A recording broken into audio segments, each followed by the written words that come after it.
ꯑꯗꯨ ꯁꯤꯗ ꯑꯜꯂꯥꯍꯒꯤ ꯀꯨꯔꯥꯟꯒꯤ ꯑꯌꯥꯠ ꯑꯃꯁꯨ ꯍꯥꯏꯔꯤ ꯂꯟ ꯇꯅꯥꯂꯨꯜ ꯕꯤꯔꯔ ꯍꯠꯇꯥ ꯇꯨꯟꯐꯤqu ꯃꯤꯝꯃꯥ ꯇꯨꯍꯤಬ್ಬꯨꯟ ꯅꯈꯣꯏ ꯅꯁꯥꯅ ꯈ꯭ꯋꯥꯏꯗꯒꯤ ꯍꯦꯟꯅ ꯄꯥꯝꯕ ꯄꯣꯠꯁꯛꯁꯤꯡ ꯑꯗꯨ ꯈꯔꯆ ꯇꯧꯗ꯭ꯔꯤꯕ ꯐꯥꯎꯕ ꯃꯄꯨꯡ ꯐꯥꯕ ꯅꯦꯀꯤꯒꯤ ꯊꯥꯛ ꯐꯪꯕ ꯉꯝꯂꯣꯏ.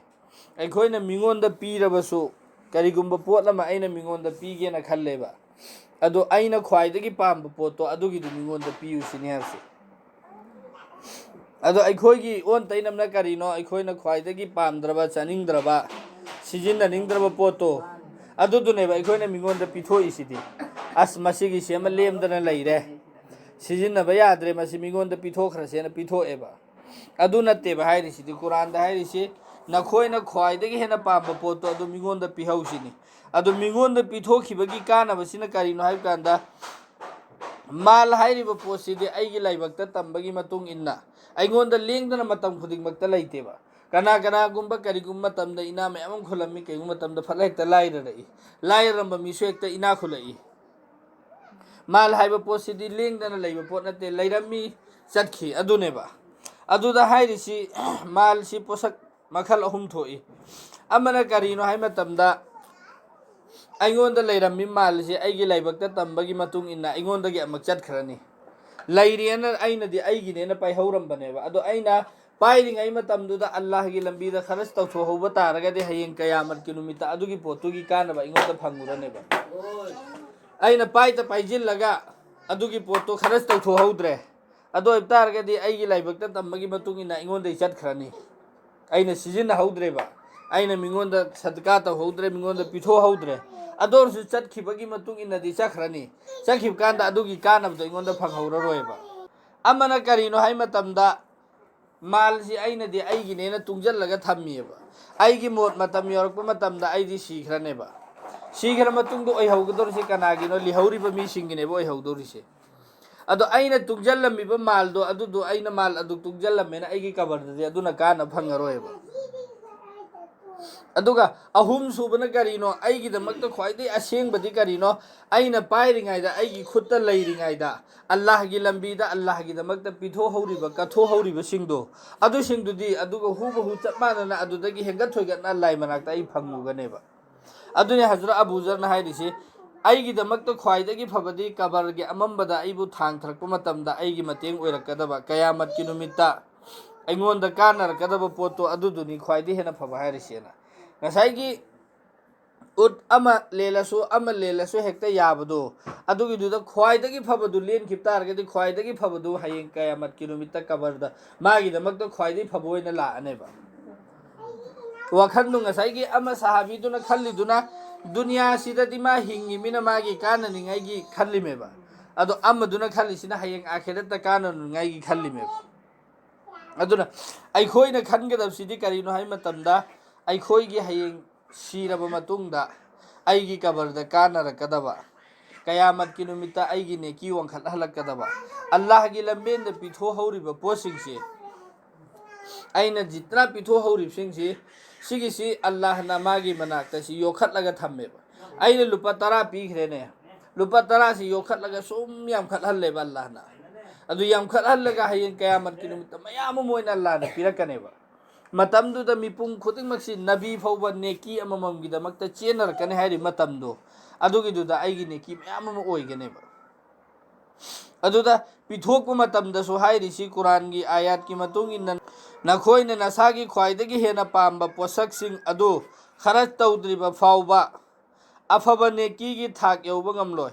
ꯑꯗꯨ ꯄꯤꯔꯤꯕ ꯈꯔꯗꯣ ꯑꯗꯨꯗꯨꯒꯤ ꯁꯋꯥꯞꯇꯤ ꯐꯪꯒꯅꯦꯕ. ꯑꯗꯨ ꯅꯦꯀꯤꯒꯤ ꯊꯥꯛ ꯋꯥꯡꯅ ꯐꯪꯒꯗꯧꯔꯤꯁꯤꯗꯤ ꯑꯩꯅ ꯈ꯭ꯋꯥꯏꯗꯒꯤ ꯄꯥꯝꯕ ꯄꯣꯠꯇꯨ ꯄꯤꯔꯕ ꯀꯥꯟꯗꯅꯦꯕ. ꯑꯗꯨꯅꯅꯤ ꯁꯤꯒꯤ ꯑꯥꯌꯥꯠꯁꯤꯒꯤ ꯃꯇꯨꯡ ꯏꯟꯅ ꯁꯟꯗꯣꯛꯅ ꯍꯥꯏꯔꯤꯁꯤ ꯀꯔꯤꯒꯨꯝꯕ ꯑꯩꯅ ꯄꯣꯠ ꯑꯃ ꯌꯨꯝꯗ ꯂꯩꯔꯦ, ꯑꯩꯅ ꯆꯥꯅꯤꯡꯗ꯭ꯔꯦꯕ, ꯑꯗꯨꯗꯤ ꯃꯤꯉꯣꯟꯗ ꯑꯩꯅ ꯆꯥꯅꯤꯡꯗꯕ ꯄꯣꯠꯇꯨ ꯄꯤꯒꯅꯨ ꯁꯤꯅꯤ ꯍꯥꯏꯔꯤꯁꯦ. ꯑꯩꯅ ꯆꯥꯅꯤꯡꯉꯛꯇ꯭ꯔꯀꯥꯟꯗ, ꯑꯩꯅ ꯁꯦꯠꯅꯤꯡꯉꯛꯇ꯭ꯔꯕ ꯀꯥꯟꯗ, ꯑꯩꯅ ꯏꯅꯤꯡꯉꯛꯇ꯭ꯔꯕ ꯀꯥꯟꯗ, ꯑꯩꯒꯤ ꯁꯤꯖꯤꯟꯅꯕꯗꯒꯤ ꯍꯦꯟꯗꯣꯔꯛꯑꯕ ꯀꯥꯟꯗ ꯃꯤꯉꯣꯟꯗ ꯁꯤ ꯑꯩꯅ ꯄꯤꯔꯤꯃꯦꯅ ꯄꯤꯕꯁꯤ, ꯁꯤꯁꯤꯒꯤ ꯃꯍꯨꯠꯇ ꯑꯩꯅ ꯈ꯭ꯋꯥꯏꯗꯒꯤ ꯄꯥꯝꯕ ꯄꯣꯠꯇꯣ ꯑꯗꯨ ꯄꯤꯍꯧꯕ ꯇꯥꯔꯒꯗꯤ ꯃꯃꯜ ꯖꯤꯇꯅ ꯍꯦꯜꯂꯤꯕ ꯃꯈꯣꯏ ꯑꯗꯨꯒꯤ ꯃꯇꯨꯡ ꯏꯟꯅ ꯑꯗꯨꯒꯤ ꯁꯋꯥꯞ ꯍꯦꯟꯒꯗꯧꯔꯤꯃꯦꯕ. ꯉꯁꯥꯏꯒꯤ ꯑꯩꯅ ꯅꯤꯌꯣꯝ ꯍꯥꯏꯕꯗꯤ ꯃꯤꯉꯣꯟꯗ ꯄꯤꯒꯦꯅ ꯈꯜꯂꯒꯗꯤ ꯑꯩꯅ ख्वाइदगी हेना फबा ngasai हजरा अबूजर की वरी सिदा इखोय तारेदना उत खितंग हंथबा अमा लेलगसु हंथबगी सवाबतदी हंथरकदौरिमेबा हेंगतले सवाबते हेंगतकदौरिमेबा अदुदी ख्वाइदगी मपुंग फाबा ओइगदौरिसिदि करम कांदनो ख्वाइदे हेना फबा पोतु पिहौ हाइबनेबा अदु बाय चांस करिगुंबा अइंगोंदा अइखोयना सिजिन्नबदी याद्रबा पोत मींगोंदा दरकार दी ओइरिबा अदु पिथोकनो अदुम थमजला मंगहल्लो हाइबदी नत्तेबा अदुसु पिथोकदमेबा अदुदो अइखोयना पिथोकपा मतमदा अदु खक्ता ngaइरगा सिजिन्नरकपा लोइथरकपा सिंगसिता ngaइरा पीबा अफबना अमता पीदबा अदु नत्तेबा हाइरिसि अफबसु पियोबा लेमथरकपा करि तौरकपा सिजिन्नबा अइखोयना सिजिन्नरक्तरबा पोत अदुगी दु मिंगोंदा लैता लाइरबदा पीबा कांदा अदुगी सवाब फंगदबदि नत्ते फंगनेबा अदो लेमथरकपा लोइथरकपा खक्ता ngaइरगा पीबदु अदु नत्ते अदुदी तौगनु सिनिदा हाइरिसि अदु ngसाइगी अइना लेमथरकपा पीरि पोतुदी अदुगी सवाब तो खरतनेबा ओइदोरसि अफबा पीरदि अफबदि मतुंगिना सवाब चाउननेबा फंगदौ हुजूर सल्लल्लाहु अलैहि वसल्लम ना हंगलम्मी नखोइगी मनुंगदा नसागी ओइबा दगिदी वारिसिंगी माल ओइहौबना हेना फै खनबा कना कना यावबगे अल्लाह की रसूल ना साहबाई किराम सिंगदा हंगेबा नखोइगी मनुंगदा अमना नसाना ओइजबा लैरिबसिंगसि नसागी डायरेक्ट ओइबा नत्रगना नखोइगी नचा नसुसिंगी ओइहौबा अनिसि मनुंगदा करमबना हेना पामी हाइबदि नखोइना ओइबगी महत्ता नचासिंगी ओइहौबना हेना फैयेना खनबा कना कना यावरियना हंगेबा सहाबी सिंह हंगत या रसूल अल्लाह सल्लल्लाहु अलैहि वसल्लम कनासु याउदे हाइबदि आई उना ओइदबिदा आइगी वारिसिंग लेहौरिब सिंगसिना ओइहौबा हाइबसे सि पामबा अइखोय याउदे सिनि हुजूर सल्लल्लाहु अलैहि वसल्लम न ताकपीखि नसागी मालदी आखिरत की दमकता पिथोख्रबा अदु खक्तनी अदुगा लेमहौरिबा खुदिंगमक अदुदी वारिसिंगी मालनी नसागी मालदी आखिरत की दमकता नंगना पिथोख्रबा अदुदु खक्तनी नंगी असेंगबा मालदी अदुगा लेमहौरिबा थमजलहौरिबसिंगदुदी नंगना उपुदा लोटलगा थरमगेरा कराइदनो नंग थमनिंग मफमदा थरमसु सिखिबगदे अदुम थिदोअगा हुमदोअगा पाइख्रदमेबा अदुदी नंग नचासिंगिनी नंगीदि करिनो नंगना पिथोहौबदुनि सिनि अदु सिगिसिदा अइखोयना खंजिनगदबदि करिनो हाइ मतमदा पिथोकपा हाइरिसे कनागुम्बा मियमना पिथोकनिंगाइगी सितो होतनदना इमुंग मनुंगी लैरिबा मचा मसुसिंगसिना करिमता पिचदबा अदुगा आखिरत की दमकता मिंगोंदा पिथो इमेना लेपतबि मिंगोंदा त पिथोक्तर लैगद्राबा सिददि हाइरिदना नंगना पिथो हौबदो अदु खक्तनी नंगी लेमहौरि सिंगदुदि नंगी नचाना सुगिनि हाइरेबा अदो अइखोयना पिथो इमेना आइगी इमुंग मनुंगी चनिंगाइ थकिंगाइ दुसु मिंगोंदा सुम पिथोअगा लैगद्राबा पिथोकपा हाइरिसिदा चल्लिसि करिनो हाइ मतमदा अइना अहानबदा शरीयत के हुकमसि नुपा ओइरे अदो इफ्तारगदि अहानबदा मागी इमुंग मनुंगदा माना खरस तौरिसि सिसिसु सदकागी सवाबनेबा मिंगोंदा पिथोकपगी सवाबनेबा मागी इमुंग मनुंगी मचा मसुदा मचागी फी लैरिबा मागी नुपीगी नत्रगना नुपी ओइरसु मचागी थोलिबा नत्रगा अममा तौरिसिंगसि लोइना सवाबनेबा इमुंग मनुंगदा लोइना खरस तौरे अदुगी मतुंगदा अतोपा लैता लाइरबदसु अदो अतोपा लैता लाइरबदा एंगनिंगाइगी होतनब कांदा इमुंग मनुंग खरस तौनिंगाइ कोनद्रेने अदुदी इमुंग मनुंगदो हाना पिजा पिथकदमेबा अदुसु सवाबनेबा पिजा पिथक थोइबा अदुदुनेबा सवाबसिदे अदो थमजनबदा मतलबसि सिगिसि इमुंग मनुंगदो ओइगेरा मिंगोंदो ओइगेरा अमता पीदबिदा पैसा खिता पिरोने लैते लुपा चपी अमता लैतेना पाइजिल्लगा करी तौम खोइ फोफाइ काबं खोइ थमजलमनी अदुदुगा सिरा मतुंगदना सोमदा अदुक यामना लैरमबाइना हाइबदो अदु नत्तेबा इमुंग मनुंगदा खरस तौगेरा इमुंग मनुंगी दरकारदगी हेंदोकपदुना अतै अतोपा लैता लाइरबसिंगदा पिथोकपा यारिबं खोइ पिथोहौ हाइबनिदा थमजनगनो हाइबदो जो अल्लाह की रसूल की आदती करिनो हाइ मतमदा अल्लाह की रसूल करिगुम पोट अमा लाकपसे सिगिसि एंथोक्त्रि फौबा मसासि लैताफम खंगदे मीना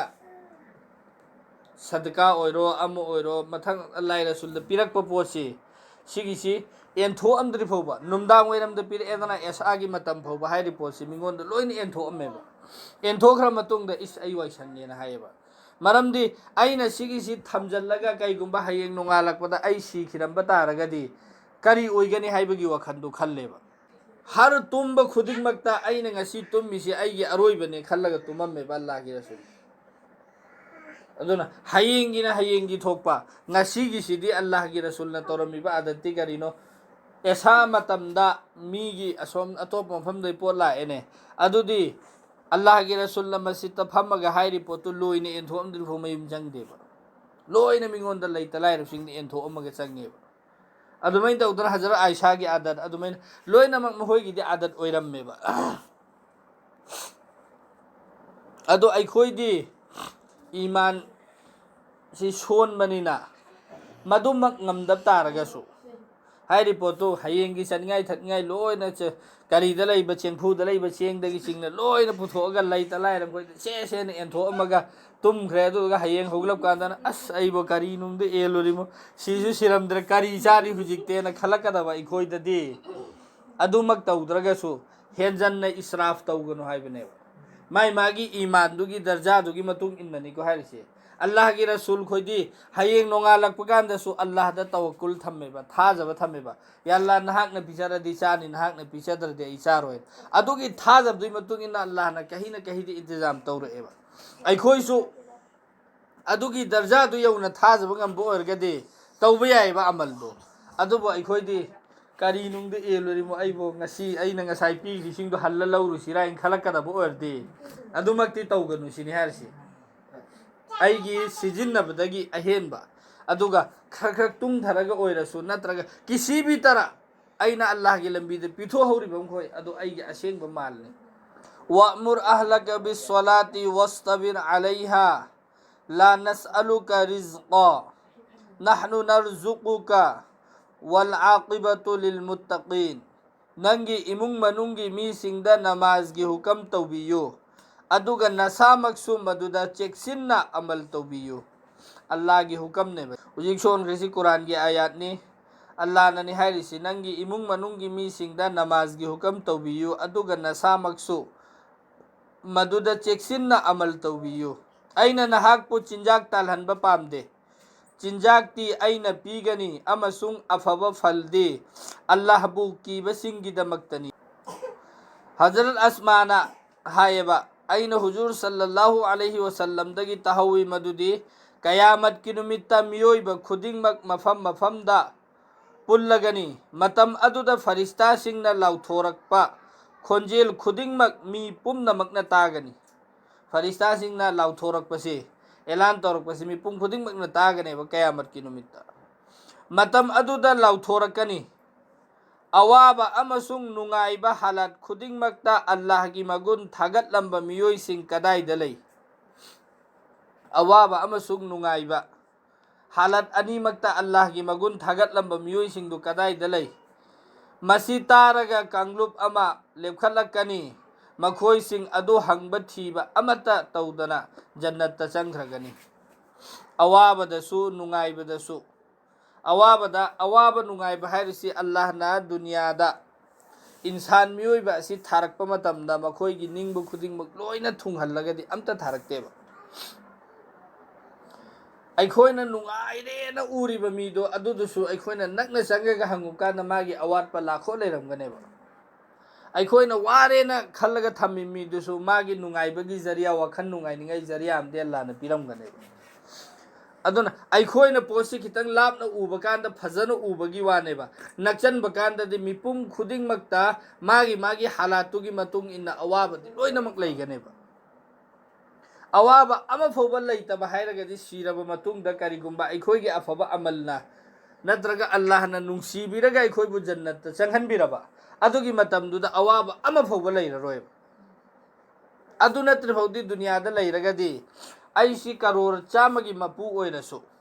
अइंगोंदा अवाटपदि अदुम लैगनी नुंगाइतबदि लैगनेबा पेंदबदि लैगनेबा अदुना दुनियादा लैरिंगै मतमदा नुंगाइतबा लाकपा मतमदसु नुंगाइबा मतमदसु हालत खुदिंगमक्ता अल्लाहगी मतिक मगुन थागतलिबा अवाबा लाकपा मतमदा अल्लाहगी मतिक मगुन थागतपा हाइबगी अर्थदि अवाबा लाकपा मतमदा सबर तौबा अमदी अइने हिंगिबा पुंसीसी मतम खरतनी ai siraba matungda kari oirugani haibagi romda mai onsalaga sabar tawraga Allah gi ibadat tagi aigi awabaduna aibu Allah gi ibadat tagi thapto handaba adudagi nungairakpa matamdasu aigi nungairiba nungai thokidana Allah gi ibadat tagi aibu thapto handaba halat animakta chap manana ai Allah gi ibadat amadi Allah gi haibi inba rasul gi tarikada punsi lela iba mido aduduneba hawgala aga hangba thiba amta tawdabida direct jannata jangkhidawrise ado nungaiba la asu awaba la asu pumnamakta Allah gi shukriya ada tawba si matangda aina hanasu bujuruk amgi wari likhredana si bujuruk si ma si gi samundar mapanda output input ki business laiba लाखों करोड़ की मपान lump का India का पुथोक पुजिन तौब से business सी हुजी की बुजुर्ग सिगी नेबा अदो नोंग मागी असिस्टेंट हाइब तारे अदुना माई मनाक संगा अगा हजरत की सुमैना आदगी मपानदगी लाकपा जहाज तो अदुगी दु इसिंग द लुप्तना पुलपना मांगख्रे इसिंग द लुपख्रे जहाज तो काइख्रे अमदी लुपा करोड़ कयागे इखोय अमांगबो ओइरेन हायबा अदु मतमदा हजरतुन हक्तंग लुक थरगा अल्हम्दुलिल्लाह इन हायबा एमता हायदे अल्हम्दुलिल्लाह इन मदुदगी था मरी मंगा तरा लैरगा ngसाइगी असिस्टेंट दुना हजरत हंदक लाखिबा मालदो अदु दुदगी अखोइसी अदुकी मति कानबा मयाम फंगी अदुना अखोइ मयाम सक्सेस ओइरे अखोइ अमदुगी मालदु लोइनमक सिटली अमदि दुदगी हाना फंगबदगी हेंगत थोइगतना कानबा मयाम फंगे एना हाइबनेबा मतमदसु अल्लाह वाला दुना हक्तंग लुक थरगा अल्हम्दुलिल्लाह इन हायबा मागी ngसाइगी थबुक तौरि मिदुदी nga edna karino lupa karor kaya mangre so alhamdulillah haiba tongi e so alhamdulillah haiba masita di hangage na mana hazrat aina na han haiba so hazrat na alhamdulillah hai ngasi tongi na haiba so alhamdulillah na hai ado sigi maram se ai khangninge na haiba adu da ngasai gi allah wala sin hairisi nang na ngasai gi tamakpa mal adukki paisa mayam ma ikhoi mangre jahaz lukkhre na hairakpodo अदुगी दुदा आइना आइगी थमोइदा परीक्षा अमा लवी आइना आइगी थमोइदा हंगी अदुदा आइगी थमोइसिदा नुंगाइतबा फाउब्रा अदुगी आइना आइनी एंगबा मतमदा आइगी थमोइदा अदुगी नुंगाइतबा अमा फोबा फाउदे अदुदा आई अल्लाह की शुक्रिया अदा तौबनी अल्हम्दुलिल्लाह हाइबनी अदो नंग ngasi मयाम अमा तोंगेना हाइरकपा मतमदा आइगी थमोइदा हराउबा फाउब्रा आइना आइनी येंग मतमदा आइगी थमोइदा अदुगी हराउबसु अमता फाउदे सिनी हरसी अदुदा आई अल्हम्दुलिल्लाह हाइबनी सिने अदुना ngसाइगी अदुना अल्लाह वालागी वरीनी दना अइखोइदा करिगुम्बा नुंगाइतबा फाउबा तारसु अदुगी साइड इफेक्ट ना मरम ओइरगा अइखोइबु अल्लाह की इबादत तगी लापथोहंदबा अदुसिंगी मियोइ सिंगदने नुंगाइतबा फाउबा फाउदबदुना आइगी ईमान की दर्जा की मतुंग इन्ननी दना अदो नुंगाइतबा फाउगेरा फाउदबदुदी मांगसु नुंगाइतबा फाउदरबा तोंगबसु हराउबा फाउदबा अदुदी अचौबा अल्लाह वाला सिंगिनी अदुगी दर्जा दुमक ngamdab तारगसु अइंगोंदा अवाब अमा लाकपा मतमदा अइबु अल्लाह की इबादत तगी लैथोहंदबरा नुंगाइतब तारसु सबर तौरगा अइबु अल्लाह की इबादत ता जमीरगा लेहनबा हराउबा लासु हराउबा कया दुई मतुंग इन्ना अइ अल्लाह की इबादत ता पुंसी लेनबा अदुगुम्बा मियोइ सिंगदुनेबा हंग थिरमदबदा डायरेक्ट चंखरने हरसि जन्नतता अदुगी मतुंगदा अमुक लाउथोरकनी अहिंगी मतमदा फमुंग थादोकलगा इबादत तौदुना लैरंबा मियोइसिंग कदाइदा लैयेना अहिंगी मतमदा फमुंग थादोकगा इबादत तौदुन लैरंबा मियोइसिंग कदाइदा लैयेना हंगकपा मतमदा कांगू अमा जमात अमा हौगलाअनी अदुदुगा हंग थिरमदबदा अदुसु जन्नतता चंखरनेबा सिसु मिपुंग खुदिंगमक लोइना तौबा ngamba अमलनि तौदबई वानेबा अहिंगी मतमदा फमुंग थादोकपा हाइबदि तहज्जुद की नमाज सोलिबा मियोइसिंगदो अमदि फजर की नमाज सोलिबा मियोइसिंग अदुसिंगदुनेबा तहज्जुद की नमाज तुदी खितंग लाम थंबदा हुजि फजर की नमाज फोबा लाना फबो हेनसनोदा लैरेबा अदु तारगा कांगलुप अमा लेपखलकनी मखोय अदुसु हंगबा थीबा तौदना जन्नतता चंखरगनी मखल अनी सुरेगो जन्नतता कइंतो हिसाब किताब तौदबदा चंखरिसे अमना अवाबा नुंगाइबा मतमदा अल्लाह की इबादत तगी थापतोक्तना लैरे इबा मियोइसिंगदो ꯑꯗꯨꯗꯣꯝꯁꯨ ꯆꯪꯈ꯭ꯔꯦ ꯑꯗꯒꯤ ꯀꯥꯡꯒꯨ ꯑꯃꯅ ꯀꯔꯤꯅꯣ ꯑꯍꯤꯡꯒꯤ ꯃꯇꯝꯗ ꯐꯃꯨꯡꯗꯒꯤ ꯊꯥꯞꯇꯣꯛꯅ ꯂꯩꯔꯤꯕ ꯃꯤꯑꯣꯏꯁꯤꯡ ꯍꯥꯏꯕꯗꯤ ꯇꯍꯖꯨꯗꯀꯤ ꯅꯃꯥꯖ ꯁꯣꯜꯂꯤꯕ ꯑꯍꯤꯡꯒꯤ ꯃꯇꯝꯗ ꯑꯜꯂꯥꯍꯒꯤ ꯏꯕꯥꯗꯠ ꯇꯧꯔꯤ ꯃꯤꯁꯤꯡꯗꯣ ꯑꯗꯨꯁꯨ ꯋꯥꯍꯪ ꯄꯥꯎꯈꯨꯝ ꯑꯝꯇ ꯇꯧꯗꯕꯤꯗ ꯆꯪꯈ꯭ꯔꯦ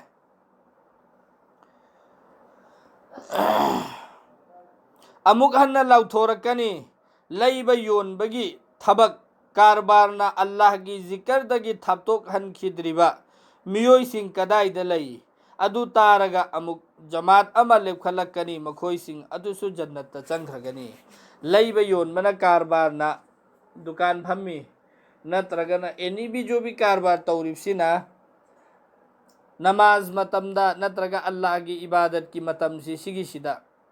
कायथोकहंदबा मतम यौरकपगांदा पांगथोइबा मियोइसिंदो अदुदो थबक थौरमसु चल्लिसिदा थबक थौरम हाइबदी कारबार सिदा हाइरिसि अल्लाह की इबादत तगी कायथोहंदबा हाइरिसिदि थबक थौरम दुसुनेबा अयुंगी थबक अम सूरीबा नमाज मतम ओइरे एदु थबक तु थादो अमगा अई नमाज तो हाना सोलगा थबक तु दमक माइ ओंजलिब्रा नत्रगा असित लोइजलम खिगेना सोखिबसिना जुहोर असर मगरिब मयाद लोइजल अने दुगा जुहोर सो असर सो कजा ओइहल्लिब्रा नत्रगना अइना तौरिबा थबक तु हेक्ता हुंदो अमगा मतम ओइरप कांदा पांगथोइब्रा अदो अइना तौरमि थबक खुदिंगमक थादो अमगा अल्लाह की माइकैदो ओनसन बतारगदी हाइरिब कांगुदुदा आइसु अदो हाइरिबा पोतम मियोइ मखल अहुम से